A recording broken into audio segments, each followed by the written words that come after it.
شروع اللہ کے نام سے جو سب پر مہربان ہے، بہت مہربان ہے۔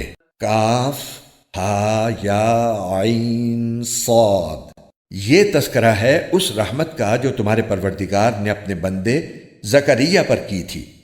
یہ اس وقت کی بات ہے جب انہوں نے اپنے پروردگار کو آہستہ آہستہ آواز سے پکارا تھا۔ انہوں نے کہا تھا کہ میرے پروردگار، میری ہڈیاں تک کمزور پڑ گئی ہیں اور سر بڑھاپے کی سفیدی سے بھڑک اٹھا ہے، اور میرے پروردگار، میں آپ سے دعا مانگ کر کبھی نامراد نہیں ہوا، اور مجھے اپنے بعد اپنے چچازاد بھائیوں کا اندیشہ لگا ہوا ہے، اور میری بیوی بانجھ ہے، لہٰذا آپ خاص اپنے پاس سے مجھے ایک ایسا وارث عطا کر دیجئے جو میرا بھی وارث ہو اور یعقوب علیہ السلام کی میراث بھی پائے، اور یا رب اسے ایسا بنائیے جو خود آپ کا پسندیدہ ہو۔ آواز آئی کہ اے زکریا، ہم تمہیں ایک ایسے لڑکے کی خوشخبری دیتے ہیں جس کا نام یحییٰ ہوگا۔ اس سے پہلے ہم نے اس کے نام کا کوئی اور شخص پیدا نہیں کیا۔ زکریا نے کہا، میرے پروردگار، میرے یہاں لڑکا کس طرح پیدا ہوگا جبکہ میری بیوی بانجھ ہے اور میں بڑھاپے سے اس حال کو پہنچ گیا ہوں کہ میرا جسم سوکھ چکا ہے۔ کہا، ہاں ایسا ہی ہوگا، تمہارے رب نے فرمایا ہے کہ یہ تو میرے لیے معمولی بات ہے، اور اس سے پہلے میں نے تمہیں پیدا کیا تھا جب تم کچھ بھی نہیں تھے۔ زکریا نے کہا، میرے پروردگار، میرے لیے کوئی نشانی مقرر فرما دیجئے۔ فرمایا، تمہاری نشانی یہ ہے کہ تم صحت مند ہونے کے باوجود 3 رات تک لوگوں سے بات نہیں کر سکو گے۔ چنانچہ وہ عبادت گاہ سے نکل کر اپنی قوم کے سامنے آئے اور ان کو اشارے سے ہدایت دی کہ تم لوگ صبح و شام اللہ کی تسبیح کیا کرو۔ پھر جب یحییٰ پیدا ہو کر بڑے ہو گئے تو ہم نے ان سے فرمایا، اے یحییٰ، کتاب کو مضبوطی سے تھام لو، اور ہم نے بچپن ہی میں ان کو دانائی بھی عطا کر دی تھی، اور خاص اپنے پاس سے نرم دلی اور پاکیزگی بھی، اور وہ بڑے پرہیزگار تھے اور اپنے والدین کے خدمت گزار، نہ وہ سرکش تھے نہ نافرمان، اور اللہ تعالیٰ کی طرف سے سلام ہے ان پر اس دن بھی جس روز وہ پیدا ہوئے، اس دن بھی جس روز انہیں موت آئے گی، اور اس دن بھی جس روز انہیں زندہ کر کے دوبارہ اٹھایا جائے گا۔ اور اس کتاب میں مریم کا بھی تذکرہ کرو، اس وقت کا تذکرہ جب وہ اپنے گھر والوں سے علیحدہ ہو کر اس جگہ چلی گئیں جو مشرق کی طرف واقع تھا۔ پھر انہوں نے ان لوگوں کے اور اپنے درمیان ایک پردہ ڈال لیا۔ اس موقع پر ہم نے ان کے پاس اپنی روح یعنی ایک فرشتے کو بھیجا جو ان کے سامنے ایک مکمل انسان کی شکل میں ظاہر ہوا۔ مریم نے کہا، میں تم سے خدا رحمان کی پناہ مانگتی ہوں، اگر تم میں اللہ کا خوف ہے تو یہاں سے ہٹ جاؤ۔ فرشتے نے کہا، میں تو تمہارے رب کا بھیجا ہوا فرشتہ ہوں، اور اس لیے آیا ہوں تاکہ تمہیں ایک پاکیزہ لڑکا دوں۔ مریم نے کہا، میرے لڑکا کیسے ہو جائے گا جبکہ مجھے کسی بشر نے چھوا تک نہیں ہے، اور نہ میں کوئی بدکار عورت ہوں۔ فرشتے نے کہا، ایسے ہی ہو جائے گا، تمہارے رب نے فرمایا ہے کہ یہ میرے لیے ایک معمولی بات ہے، اور ہم یہ کام اس لیے کریں گے تاکہ اس لڑکے کو لوگوں کے لیے اپنی قدرت کی ایک نشانی بنائیں اور اپنی طرف سے رحمت کا مظاہرہ کریں، اور یہ بات پوری طرح طے ہو چکی ہے۔ پھر ہوا یہ کہ مریم کو اس بچے کا حمل ٹھہر گیا، اور جب ولادت کا وقت قریب آیا تو وہ اس کو لے کر لوگوں سے الگ ایک دور مقام پر چلی گئی۔ پھر زچگی کے درد نے انہیں ایک کھجور کے درخت کے پاس پہنچا دیا۔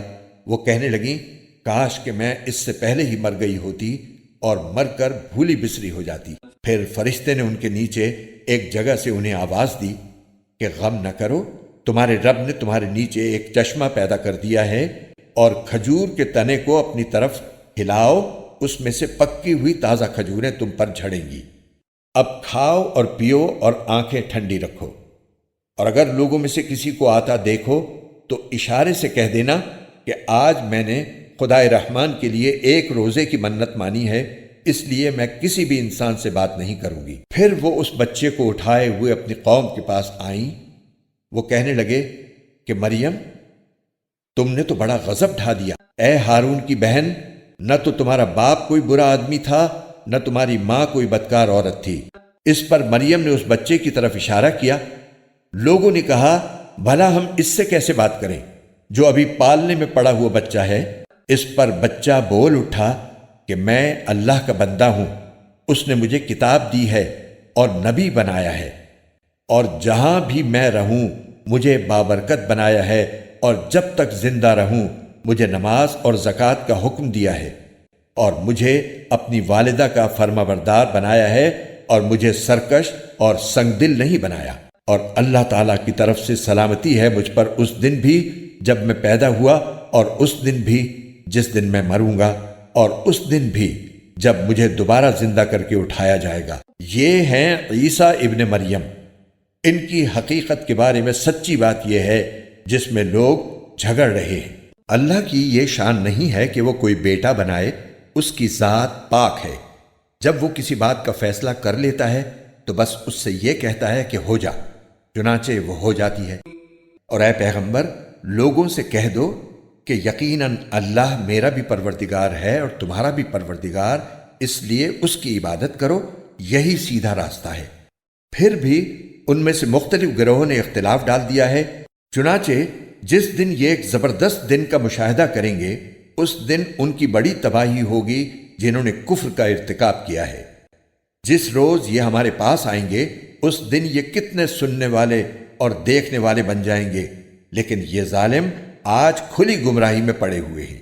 اور اے پیغمبر، ان کو اس پچھتاوے کے دن سے ڈرائیے جب ہر بات کا آخری فیصلہ ہو جائے گا، جبکہ یہ لوگ اس وقت غفلت میں ہیں اور ایمان نہیں لا رہے۔ یقین جانو کہ زمین اور اس پر سارے رہنے والوں کے وارث ہم ہی ہوں گے، اور ہماری طرف ہی ان سب کو لوٹایا جائے گا۔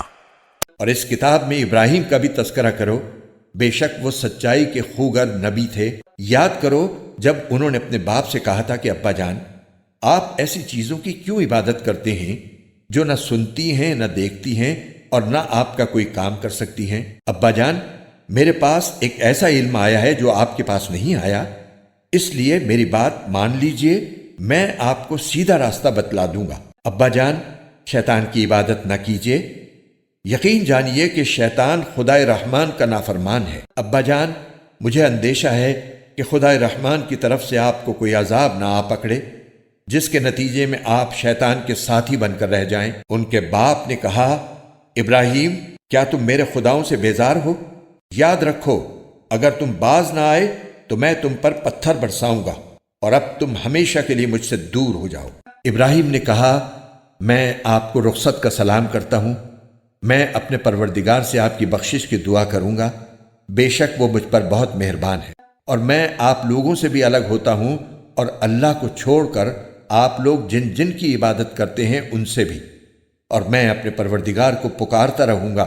مجھے پوری امید ہے کہ اپنے رب کو پکار کر میں نامراد نہیں رہوں گا۔ چنانچہ جب وہ ان سے اور ان بتوں سے الگ ہو گئے جنہیں وہ اللہ کے بجائے پکارا کرتے تھے، تو ہم نے انہیں اسحاق اور یعقوب جیسی اولاد بخشی، اور ان میں سے ہر ایک کو نبی بنایا، اور ان کو اپنی رحمت سے نوازا، اور انہیں اونچے درجے کی نیک نامی عطا کی۔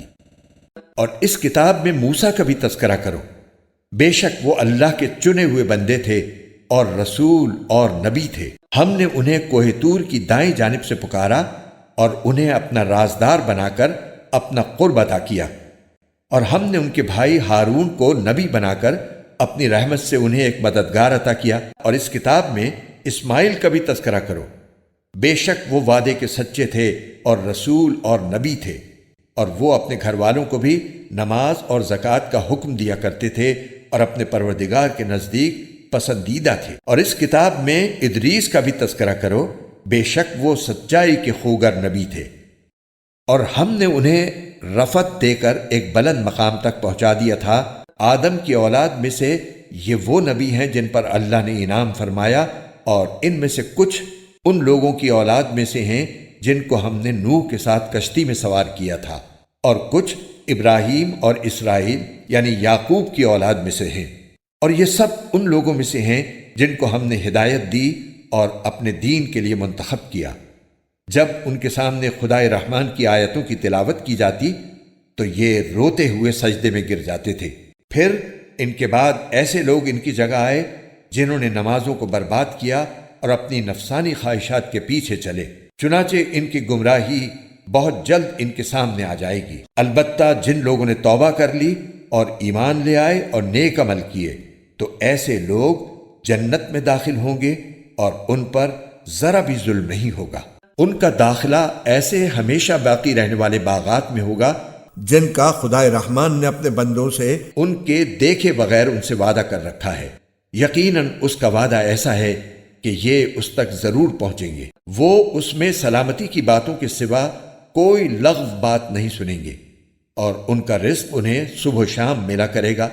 یہ ہے وہ جنت جس کا وارث ہم اپنے بندوں میں سے اس کو بنائیں گے جو متقی ہو۔ اور فرشتے تم سے یہ کہتے ہیں کہ ہم آپ کے رب کے حکم کے بغیر اتر کر نہیں آتے۔ جو کچھ ہمارے آگے ہے اور جو کچھ ہمارے پیچھے ہے اور جو کچھ ان کے درمیان ہے وہ سب اسی کی ملکیت ہے، اور تمہارا رب ایسا نہیں ہے جو بھول جایا کرے۔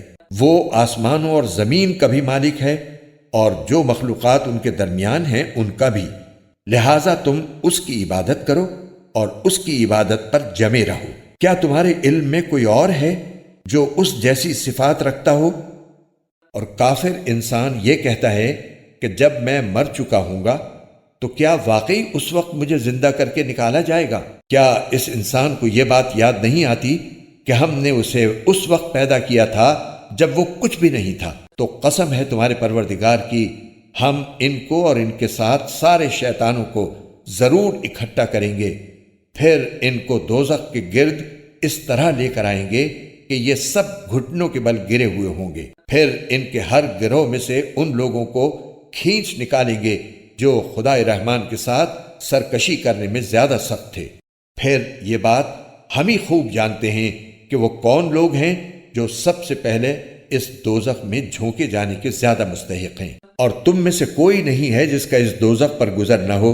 اس بات کا اللہ نے حتمی طور پر ذمہ لے رکھا ہے۔ پھر جن لوگوں نے تقوی اختیار کیا ہے انہیں تو ہم نجات دے دیں گے، اور جو ظالم ہیں انہیں اس حالت میں چھوڑ دیں گے کہ وہ اس دوزخ میں گھٹنوں کے بل پڑے ہوں گے۔ اور جب ان کے سامنے ہماری کھلی کھلی آیتیں تلاوت کی جاتی ہیں تو کافر لوگ مومنوں سے کہتے ہیں کہ بتاؤ ہم دونوں فریقوں میں سے کس کا مقام زیادہ بہتر ہے اور کس کی مجلس زیادہ اچھی ہے؟